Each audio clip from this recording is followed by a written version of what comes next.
Picture this. It's 1975. Italy, a NATO founding member, a nation surrounded by 7,500 kilometers of coastline, is the only major Western power legally forbidden from building an aircraft carrier. Not because they can't, because a law from 1937 says only the Italian Air Force can operate fixed-wing combat aircraft. The Navy? The Navy gets helicopters. That's it. End of discussion. Meanwhile, the Cold War is at its peak. The Soviet submarine fleet is turning the Mediterranean into a hunting ground. NATO commanders are begging Italy for more naval aviation capability. The admirals in Rome know the answer. Italy doesn't just need a few more helicopters. Italy needs a carrier. But their own government says that's illegal. So the Italian Navy decides to do what Italians do best. They don't ask for permission, they get creative. Because what they're about to build isn't just a ship, it's a steel beast. In 1978, Italcantieri, Italy's premier shipbuilder, receives a classified set of blueprints from the Italian Navy. The project is designated Progetto 10,250. On paper, it calls for a helicopter-carrying cruiser, an anti-submarine warfare platform. But look closer at those blueprints, and you'll notice something the politicians were never meant to see. A 6.5-degree ski jump ramp at the bow, a feature that serves absolutely zero purpose for helicopters. 2 aircraft elevators connecting a massive enclosed hangar to the flight deck. Aviation fuel capacity far exceeding what any helicopter squadron would ever need. This isn't a helicopter cruiser. This is an aircraft carrier wearing a disguise. The Italian Navy is pulling off one of the greatest deceptions in modern military history, hiding a carrier in plain sight inside their own country's defense budget.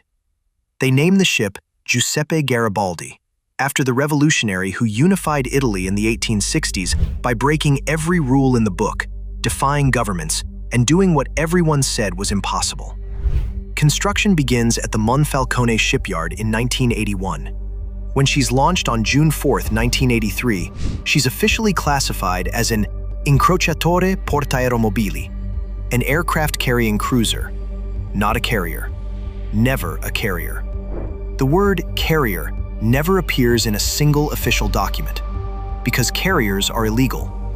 At 13,850 tons fully loaded and 180 meters long, she's the smallest flat-deck warship in the Western world. She carries Aspide surface-to-air missiles, triple torpedo launchers, and Automat anti-ship missiles.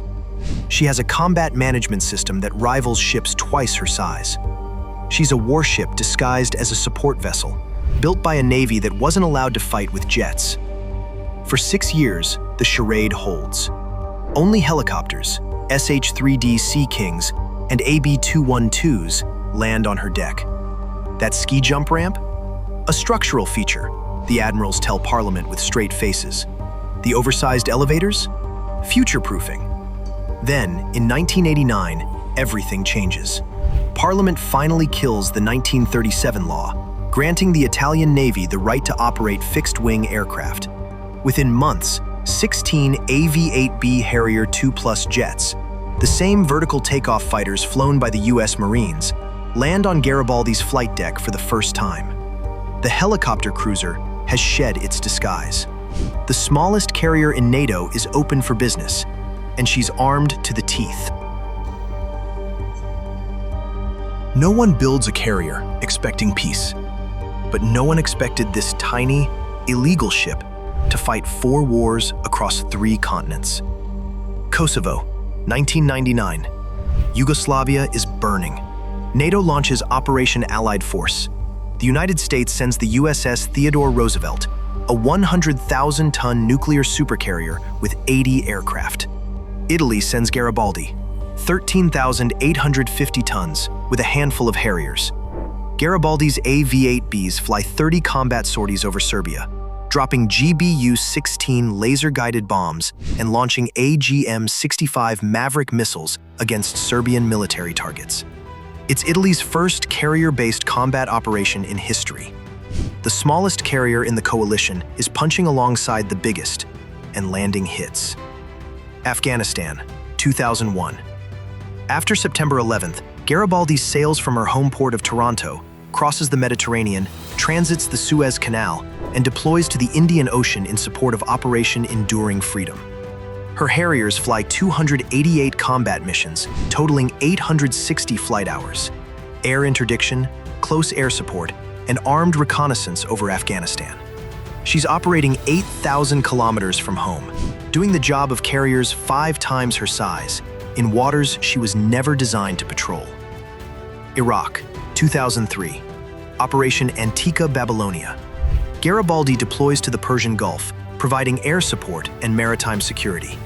Her air wing flies constant missions while Italian Marines conduct operations ashore.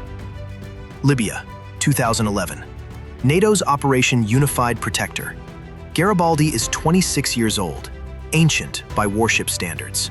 But her 8AV-8B Harrier 2+ jets drop 160 precision-guided bombs during 1,221 flight hours over Libya.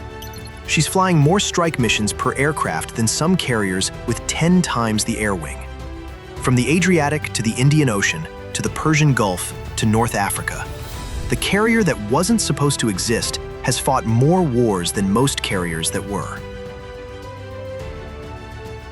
The Giuseppe Garibaldi wasn't born a steel beast. She was born illegal. A ship that had to lie about what she was. A carrier that pretended to be a cruiser. A navy that hid fighter jet capabilities behind helicopter operations because their own government said they couldn't have them. But here's what transforms a machine into a steel beast. It's not the specifications on paper. It's not the tonnage or the missile count. It's what happens when the entire world tells you that you're too small, too weak, too limited, too illegal, and you prove them all wrong anyway. When NATO planners drew up the operations order for Kosovo, Garibaldi wasn't in the original plan. She was too small, they said. She forced her way in, and her Harriers hit every target they were assigned. When Italian pilots launched combat missions over Afghanistan, they were catapulting off a deck that was never supposed to carry jets, in an ocean their ship was never designed to cross, fighting a war 8,000 kilometers from home. When she dropped bombs over Libya, she was older than most of the pilots flying her aircraft. 26 years old and still fighting. 4 major combat deployments, 3 different continents, hundreds of strike missions, thousands of flight hours, 0 aircraft lost to enemy action, all from a ship that weighed less than the fuel load of an American supercarrier.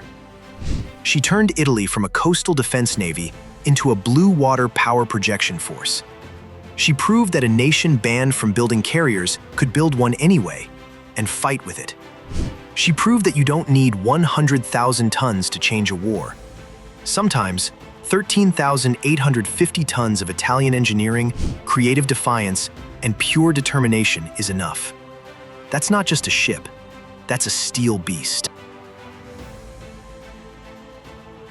On October 1st, 2024, after 39 years of continuous service, the Giuseppe Garibaldi was officially decommissioned from the Italian Navy. Replaced by the larger Cavour and the even more capable Trieste, she should have sailed quietly into a scrapyard retirement.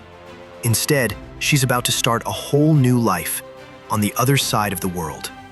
In 2025, the Indonesian government approved a deal worth approximately $450 million to acquire Garibaldi from Italy, with total program costs potentially reaching $1 billion when you include helicopters, drone systems, spare parts, and crew training.